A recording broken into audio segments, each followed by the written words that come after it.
Hello সবাইকে, আজ আমি বানাবো মটন কারি রেসিপি। তাই জন্য আগে আলুটা ভেজে নিলাম নুন হলুদ দিয়ে। এবার আমি এটাকে তুলে নেব। এর মধ্যে আমি দিয়ে দিলাম গোটা জিরে, শুকনো লঙ্কা আর তেজপাতা ফোড়নে। গরম মশলাটা দিতে পারো, কিন্তু আমি দেবো না। এবার আমি কাটা পেঁয়াজটা দিয়ে দেবো। এই যে কাটা পেঁয়াজটা দিয়ে দিলাম আর কিছুটা দুটো দিয়ে দেবো।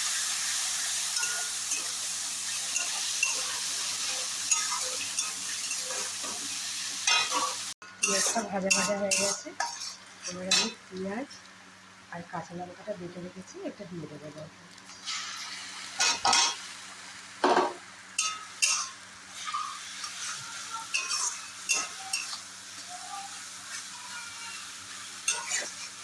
এটা ভাজা ভাজা হয়ে গেলে এর মধ্যে মাটনটা ম্যারিনেট করে রেখেছি, লবণ হলুদ আর নুন দিয়ে এটা দিয়ে দেবো।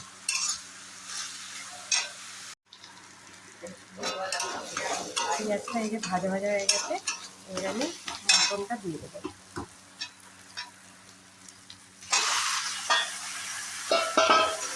এখানে 5-6 থেকে একটু বেশি মশলা আছে। আর এটাকে একটু ভালো করে ভেজে নিয়ে তারপর এক এক করে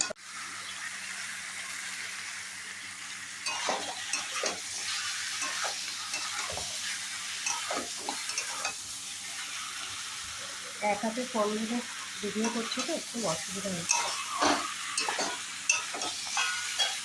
এবার আমি এক এক করে সব মশলাগুলো দিয়ে দেবো। এবারে আমি মাংসের মধ্যে রসুন বাটা, আদা বাটা আর রসুন বাটাটা দিয়ে দেবো।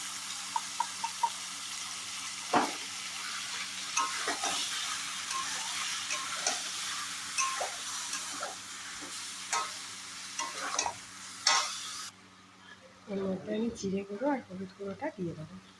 আমি অন্য কোনো কালার অ্যাড করবো না, যা কালার হবে সেটা টমেটোর থেকে।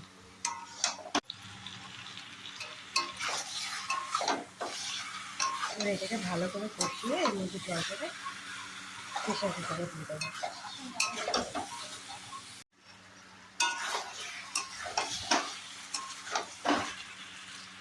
আমি কিন্তু কোনো কালার দিইনি, তারপরে দেখো কত সুন্দর কালার এসছে। এর মধ্যে আমি এর মধ্যে কোনো লবণ দিইনি, কারণ আমি মাংসটা ম্যারিনেট করার সময় লবণ দিয়ে রেখেছিলাম।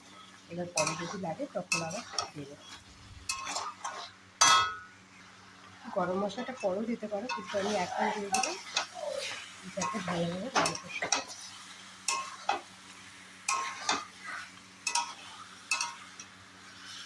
এবার গরম জল করে রেখেছি, এবার এর মধ্যে দিয়ে প্রেশার কুকারে দিয়ে দেবো।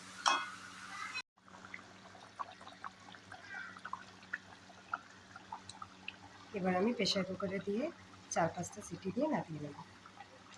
আর প্রেশার কুকারের মধ্যেই আলুটা দেবো, নাহলে আলুটা গলে যাবে। প্রেশার কুকারের মধ্যে মাংসটা দিয়ে দিয়েছি, এবারে ভাজা আলুটা দিয়ে দেবো। তারপরে 5টা সিটি দিয়ে গ্যাসটা অফ করে দেবো।